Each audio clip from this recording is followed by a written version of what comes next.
Di bawah gemerlap sorotan lampu stadion dan sorakan riuh penonton, para bintang NBA terlihat mewah dan tak terjangkau.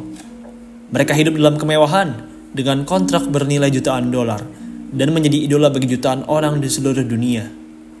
Namun, di balik semua kemewahan itu, beberapa dari mereka menyimpan kisah perjuangan yang luar biasa sejak masa kecil. Kisah-kisah ini bukan hanya tentang bagaimana mereka berhasil, tetapi juga tentang ketangguhan, tekad, dan semangat pantang menyerah yang menempa mereka menjadi pribadi yang kuat. Meski kini mereka merupakan miliarder dan kaya, tapi beberapa pemain NBA ini punya masa kecil yang berat. Pada video kali ini, Ina Basketball ingin membagikan kisah dari pemain-pemain yang punya masa kecil yang berat. Disclaimer, list ini tidaklah diurutkan dari pemain yang punya hidup tersulit sampai yang termudah. Jadi, ini adalah list random. Baiklah, tanpa panjang lebar lagi, mari kita mulai. 7 pemain NBA dengan masa kecil yang sulit. Sebelum kita menuju ke videonya, buat teman-teman yang lagi nyari tempat bikin jersey basket custom, maka AZ Sportwear jawabannya. Di AZ Sportwear, teman-teman bisa custom jersey dengan desain dan warna apapun. Teman-teman juga bisa loh minta tolong admin AZ untuk mendesain jersey kalian. BTW, di bulan kemerdekaan Agustus ini, AZ lagi adain promo, yaitu 80.000 per satu jersey. Murah banget kan? Yuk, tunggu apa lagi? Segera bikin jerseymu di AZ Sportwear. WhatsApp mereka di 0895 4260 91060. Bikin jersey, AZ Sportwear jawabannya. Nomor 1, Jimmy Butler. Kisah Jimmy Butler adalah salah satu yang paling mengharukan. Saat usianya masih sangat muda, sang ayah sudah meninggalkannya, membuat Jimmy jadi hidup hanya dengan ibunya saja. Puncak penderitaannya datang saat berusia 13 tahun ketika ibunya mengusirnya dari rumah dengan kalimat yang menusuk. Dalam sebuah wawancara, Butler berkata bahwa ibunya mengusirnya dengan berkata seperti ini, "Aku tidak suka tampangmu, kamu harus pergi." Usai diusir oleh sang ibu, tanpa tempat tinggal, Jimmy pun terpaksa harus berpindah dari satu sofa ke sofa lain di rumah-rumah teman-temannya selama bertahun-tahun. Takdir Jimmy Butler berubah saat ia bertemu teman sebayanya, Jordan Leslie, di sebuah camp basket. Jordan merupakan teman sebaya dari Jimmy. Jimmy beberapa kali datang ke rumah Jordan untuk menumpang tidur maupun meminta makan. Ibu Jordan Leslie, Michelle Lambert, rupanya iba dengan perjalanan menyedihkan dari Jimmy. Akhirnya, karena kasihan, Michelle pun membuka pintu rumahnya untuk Jimmy dan mengadopsinya sebagai anak. Hal ini sebenarnya amatlah luar biasa, mengingat Michelle sendiri sudah punya 7 anak di rumahnya. Jimmy sangat menghargai kebaikan hati Michelle. Saat ia sudah menjadi atlet sukses di level kuliahan, Jimmy bahkan sampai mengundang Michelle Lambert sebagai sosok ibu di acara kelulusan universitasnya. Meskipun hidupnya penuh lika-liku, Jimmy Butler tak pernah mau dikasihani. Ia berkata, kesulitannya di masa kecil lah yang berhasil menempanya menjadi pribadi sukses dan kuat seperti sekarang. Kini, Jimmy Butler telah meraih kesuksesan yang luar biasa, namun ia tidak pernah melupakan asal-usulnya. Ia juga telah memaafkan ibu kandungnya. Ia kini telah berdamai dengan ibu kandungnya dan bahkan masih rutin mengunjungi ibu kandungnya, Londa Butler. Meski sempat diusir selama bertahun-tahun, tapi kini Jimmy sudah tidak lagi menyimpan dendam terhadap sang ibu kandung. Nomor 2, LeBron James. LeBron James juga punya masa kecil yang penuh kesulitan. LeBron sebenarnya merupakan anak dari hasil hubungan gelap.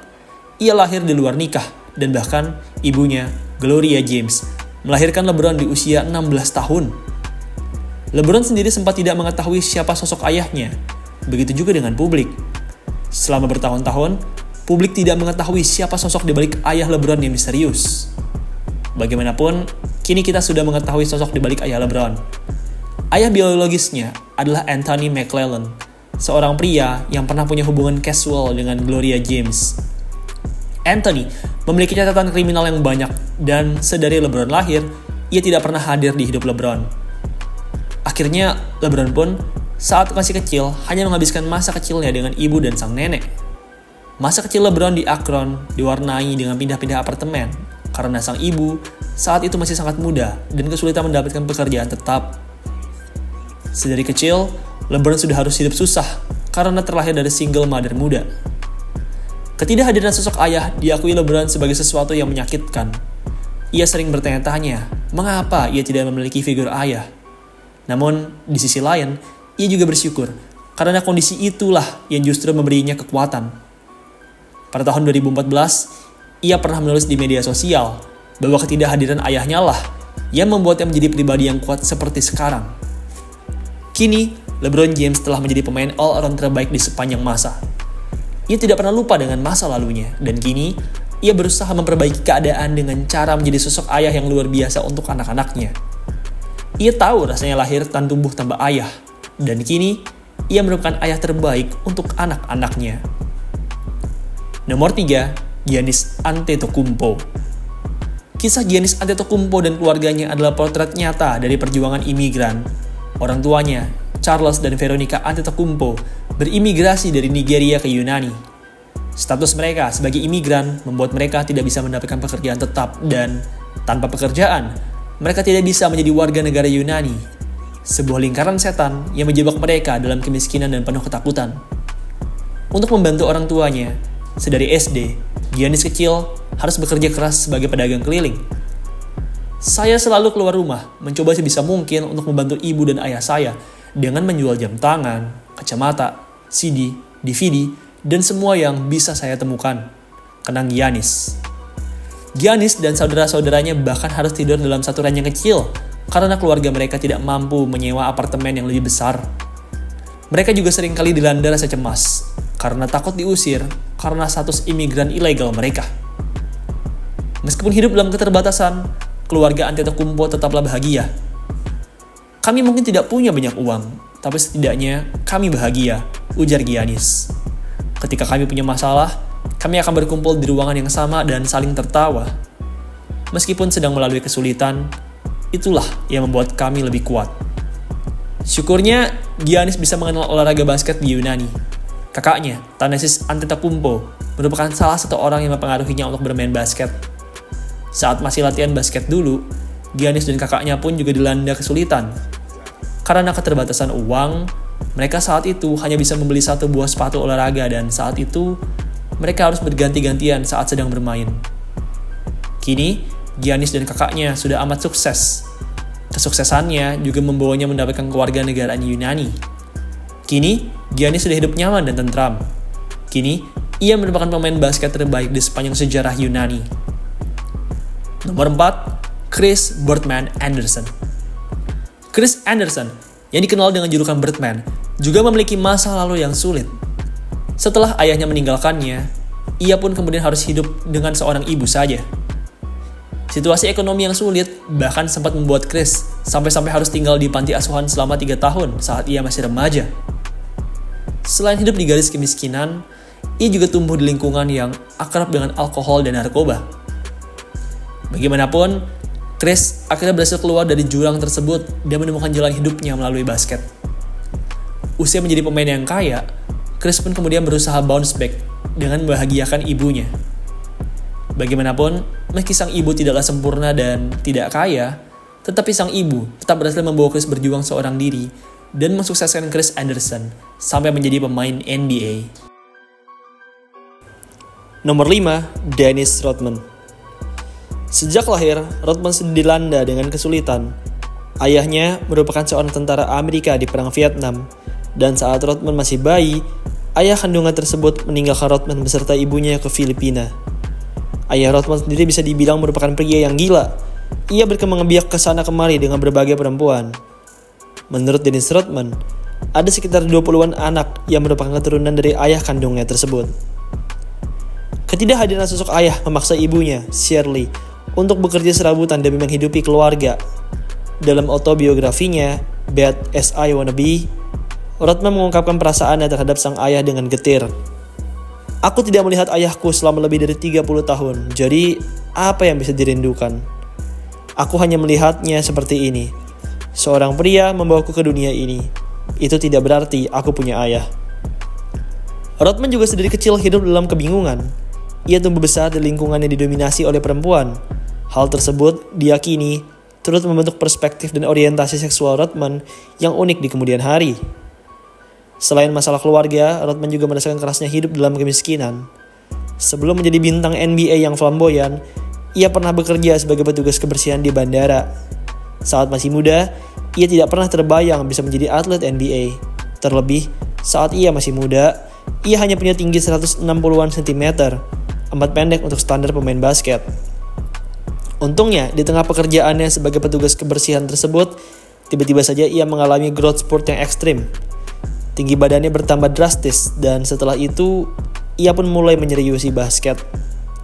Ia memang tidak bisa mendribble atau menembak dengan sempurna, tapi ia punya kegigihan dan kekuatan yang luar biasa, yang mana akhirnya menuntunnya menjadi pemain basket elit yang bisa menembus NBA. Nomor 6, Ben Wallace.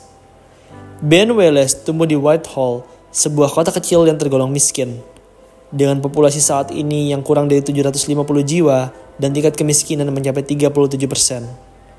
Whitehall menjadi saksi bisu perjuangan Wallace dan keluarganya.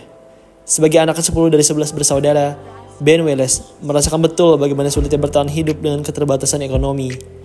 Ia dan keluarganya sangat bergantung pada bantuan tetangga untuk memenuhi kebutuhan sehari-hari.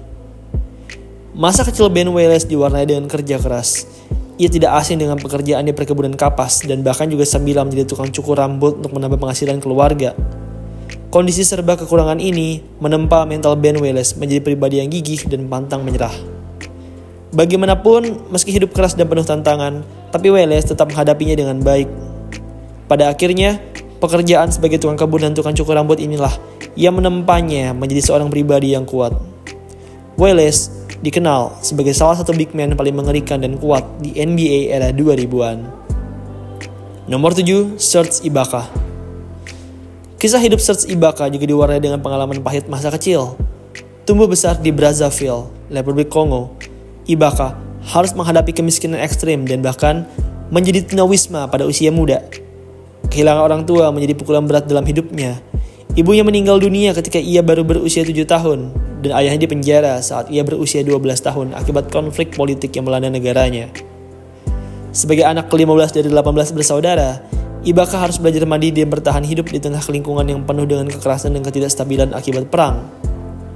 Meskipun tumbuh dalam kondisi yang sangat sulit, kecintaan Ibaka terhadap bola basket memberinya harapan dan tujuan hidup. Ia menggunakan olahraga sebagai pelarian dari kerasnya kenyataan dan sebagai jalan untuk meraih masa depan yang lebih baik. Kini, Serge Ibaka merupakan seorang pria yang sukses. Ia berhasil menemukan karir yang sukses sebagai pemain basket di NBA dan Eropa. Baiklah, itulah tadi 7 pemain yang punya masa kecil yang sulit. Beberapa dari mereka ada yang ditinggal oleh orang tuanya, ada yang hidup di garis kemiskinan, dan bahkan ada juga yang hidup di tengah perang.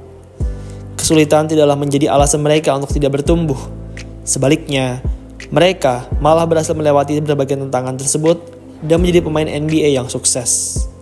Semoga saja kita bisa meniru semangat dari para pemain ini dan mengaplikasikannya di kehidupan kita sehari-hari.